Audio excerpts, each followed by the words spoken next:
This is Pro Tips for Propagandists, a short segment where I talk about cognitive biases, logical fallacies, and rhetorical tools to empower you to be a more effective advocate.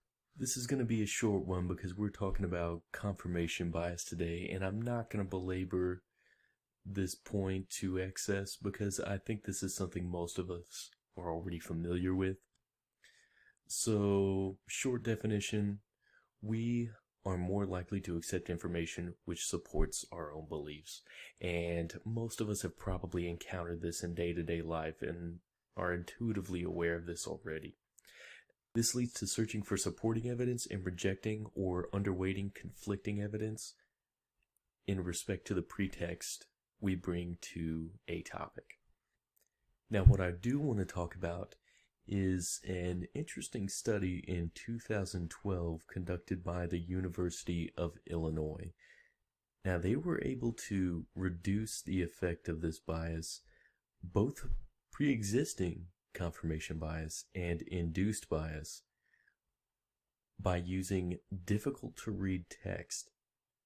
So, just by the process of forcing people to think a little bit before they encountered new information, they were greatly able to mitigate and moderate the effects on polarizing issues and mock trials.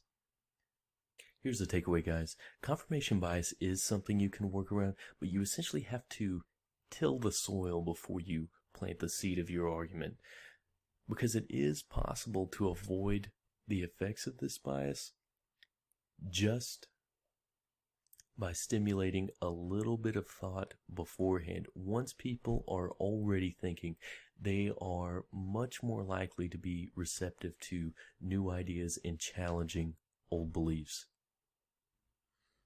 So before you go around shouting slogans that typically find themselves preceded by a hashtag sign, it might be a little more effective to try to put your audience in a mindset of thinking before you introduce the topic.